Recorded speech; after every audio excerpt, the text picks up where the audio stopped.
ଆଥିରେ କଳମ ଶାଗ ଗୁରା ହେଇଛି। ଏଇ ତୋଳି ନେଇଗଲେ ଭଲ ହୁଅନ୍ତା ଶାଗ ଭଜା ବି ହୁଅନ୍ତା। ବଢିଆ ବଡ ବଡ ଶାଗ ହେଇଛି। ସେଦିନ ଆସିଥିଲି ତୋଳିଲି କିନ୍ତୁ କିଛି ଶାଗ ବାହାରିଲାନି। ଆଜି ଦେଖି ଶାଗ କେଡେ କେଡେ ହେଇଛି। ଘାସ ଦିଟା କାଟିଦିଏ ନହେଲେ ଶାଗ ଦିଟା ତୋଳିକି ନେବି ଆଉ। ହୁଁ ଆଉ କାଇଁ ଗୋଟେ ବାହାରିଲା ଆଉ କାଇଁ। ଏଇରା ବଡ ବଡ ଅଛି କାଟି ନେଇଗଲେ ଶୀଘ୍ର ଶୀଘ୍ର ହେଇଯିବ।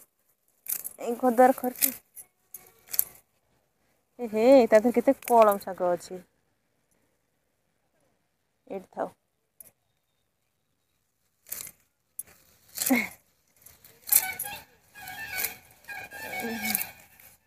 ଏଇରା କାଟିଦେଲେ ବଡ ବଡ ଘାସ ହେଇଯିବ। ମତେ କାଟିବାକୁ ପଇଲା ଘାସ ଆଉ ତା ବାପାର ହାତ କାଟି ହେଇଯାଇଛି। ଏଇନେ ମତେ କାଟିବାକୁ ପଇଲା ନହେଲେ ମୁଁ ଆସିନଥାନ୍ତି। ହେଇ ଗୋଟେ ଶାଗ କେଡେ ବଡ କଳମ ଶାଗ ଏଠି ଥାଉ ଗଲାବେଳକୁ ନେଇଯିବି। ହୁଁ। ଶାଗ ତୋଳିବାକୁ ଆଉଚି ସେତେବେଳେ ଶାଗ ମିଳୁନି। ଏଇଖିଣା ଶାଗର କାଟିଲା ବେଳକୁ ଘାସ ଶାଗ ମିଳୁଛି। ଇସ୍ ବର୍ଷା ଯଦି ଛାଡିଛି କାଟି ନେଇ ପଳେଇବା ଆଉ। ଯିବା କାଙ୍କୁଡି ହେଇଛି ଦେଖିକି ନବା। ହଁ କୋଉଠି ହେଇଥିଲା ସେଠି ହେଇଛି ଆ। ନେଇକି ଗୋଟେ ଭାଲକୁଣି ପାଖରେ ଦେଇଦେବୁ ଆଉ ଗୋଟେ କାଲି ସୋମବାର ଅଛି। ହଁ ଏତେ ଭେଣ୍ଡି ଫଳିବ ବା। ହଁ କଣ ସତରେ ବା। ନା ବାବା କହୁଥିଲା ଦିଟା ହେଇଛି ନେଇ ଆସିବୁ। ବାବା ବା କହୁଥିଲା କହିଲା ଦିଟା ଅଛି ନେଇଯିବୁ। ଆଉ ଗୋଟେ ଭାଲୁକୁଣି ପାଖରେ ଦେଇଦେବୁ ଗୋଟେ କାଲି ସୋମବାର ଠାକୁର କତିରେ ନେଇଯିବୁ ପୋଇ ଗଛ ଦେଖିକି ଆ ନହେଲେ ଚଢିଯିବୁ। ତୁ କଣା ହେଇଗଲୁଣୁ। ଏଇବା ଏଇଟା ନେଇଯିବା ଆଉ କୋଉଟା ନବା। କେତେ କାଦୁଅ ଲୋ ମା ଏଇଟା ନେଇଯିବା ଦେଖ ଦେଖ। ଏଇଟା ଦେଖ ଦେଖ। ମାନେ ଫୁଟିକା ବେଳେ ଫୁର୍ତ୍ତିବି। ଏଇଟା ନେଇଯିବା ଏଇଟା ନେଇଯିବା ଭୋଗ କରିବା ନାଇଁ। ଏଇଟା ବଢିଆ ହବନି କିଏଡେ ବଡ ଦେଖିନି ଏଇଟା ବାବା ମଞ୍ଜି ରଖିଚିବେ। କାଇଁ ବାବା କୋଉ ଦିଟା କହିଲା ନବ ପାଇଁ ଇଲୁ ମାଲୋ କାଇଁ। ଏଇଟାକୁ କହିଲା କିବେ ହେଇ ହେଇ। ଆଁ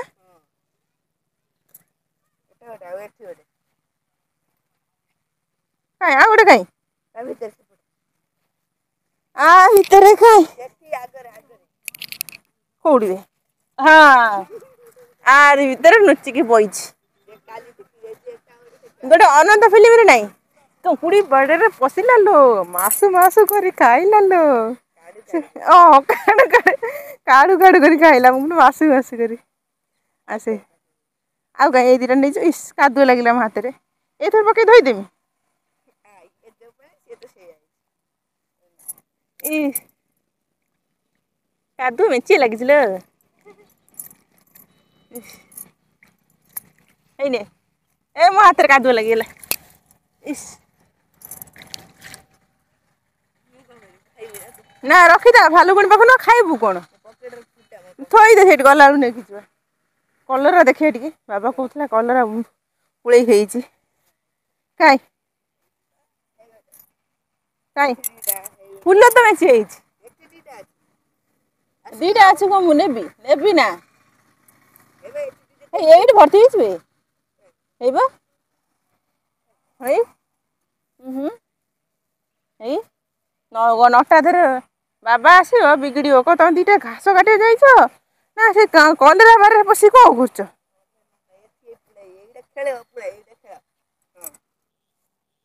ହଁ ବେ ହେଇ ହେଇ ଲୁଚିଛି ଏଇ ଦେଖିଲୁ।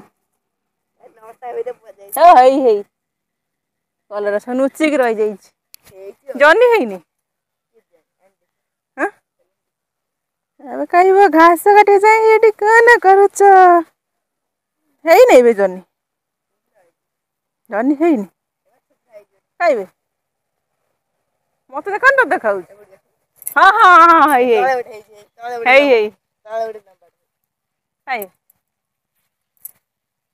हाँ हाँ ଏଇ ଏଠି ଗୋଟେ ହେଇଛି ଦିଟା ଦେଖିଲି ନା ସେ ଲୁଚି ପଡିଛି ସାପ ଫାପ ଥିବ ପଥର ଖେଳେଇ ଦେଖିବୁ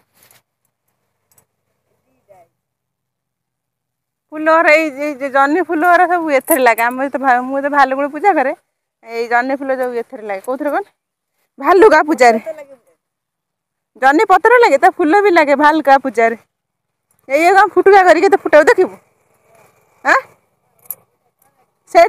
ସେଇଠିର ମୁଁ ଦେଖଉଛି ରହ ଦେଖ ଗୋଟେ ଘାସ ଆଇଲି ହେଲା ତାକୁ ଉଁଛି ଦେଲି ତାକୁ ଗୋଟେ ଗଣ୍ଠି ମାରିଦେବି ହେଲା ହଁ ହବ ବା ମୁଁ ଆଗେ ଛୋଟବେଳେ ମୋ ମାମୁଁ ଘରେ ରହିକି ଯେତେବେଳେ ପଢୁଥିଲି ଏ ଦେଖ ଏଇଟା ହେଲା ଆଉ ଗୋଟେ ପତ୍ର ନେଇ ଆସିବି ହଁ ଦେଖେ ହବ କେମିତି ଦେଖ ଏଇ ତା ଅଗ ଭାଙ୍ଗିଦେବି ତା କଷ ପଡିବ କ୍ଷୀର ଭଳିଆ ହେଇ ପଡୁଛି ଦେଖୁ ତ ଦେଖାଯାଉନି ଏଇତ ଅଗ ଭାଙ୍ଗିଦେଲେ ଇଏ ହଉଛି କି ଗଛ କହିଲୁ ହଁ ଏଇଟା ହଉଛି ଯୋଡା ଗଛ ନା ନା ଯୋଉ କଣ ଏ ଏଇଟା କଣ ମନେ ପଡୁନି ଯିବ ଆଗରେ ଅଛି ମନେ ପଡୁନି ହେଇଗଲା ଏ ଦେଖ ଏଇ ପାଣିରେ ଏଇଟା ବୁଡେଇ ଦେବି ଦେଖେ ଦେଖିଲୁ ଯେତେ ବଡ ଫୁଟା କରିବୁ ଘାସରେ ସେତେ ବଡ ହବ ଆମେ ସବୁ ଛୋଟବେଳେ ବା ଏଇଆ କରୁ ରିଣ୍ଟୁ ମାମୁଁ ମୁଁ ଗିନି ଆଉ କ୍ଷୀରରେ ଯୋଉ ଇଏ ନେଇ ଆସିବୁ କଣ ଘରୁ ଚାମଚ ନେଇ ଆସିବୁ ଚାମଚରେ ସବୁ ଏଇ ବୁଡେଇ ଦେଇକି ବଡ ବଡ ଫୋଟକା କରିବୁ ଯୋଉ ଏଇ ଫାସ ଟା ବଡ ବଡ କରିବୁ ଦେଖ ଦେଖ ଆଉ ଆଖିରେ ପଡ଼ିଲେ ଖରାପ ହେଇଯିବ ବା ଇଏ ଗୋଟେ ଗଛର କଷ ହେଇ ଦେଖ ତୋ ସାମ୍ପୁରେ କରିଛୁ ମୁଁ କୋଉଥିରେ କରିଛି ଦେଖ ଏଇଆକୁ 20 ଟଙ୍କା ନେଖା ବିକ୍ରି ହଉନି 40 ଟଙ୍କା ଦେଖ କେତେ ଅଣ୍ଡା ବାହାରିଲା ଦେଖିଲୁ ଏଇ କ୍ଷୀରରେ ଆମେ ସବୁ ତାଟିଆ ଆଣି ଦେଖେଇଦବୁ ଘାସ ବଡ ବଡ କରିଦବୁ ହଁ ହଁ ରହ ହଉନେଇ ଦେଖିଲୁ ତୁ ସାମ୍ପୁରେ ପଇସା ଦେଇ ପକଉଛୁ ମୁଁ ବିନା ସାମ୍ପୁରେ ପକଉଛି ଅଣ୍ଡାରେ କଣ ବଢିଆ ବାହାରୁଛି ନା ବଡ ହବନା ଆମ ଏଇରକମ ଆମ ମିଲି ମାଉସୀ ଏଇରକମ ଫୁଟେଇବ ସବୁ ଆମେ ଦି ଜଣ ଫୁଙ୍କିବୁ ସେତେ ଫୁଟେଇବ ସରିଗଲା କ୍ଷୀର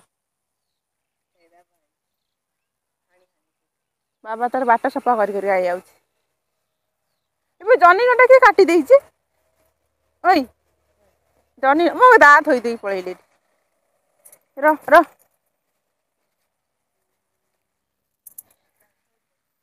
ହେଇବା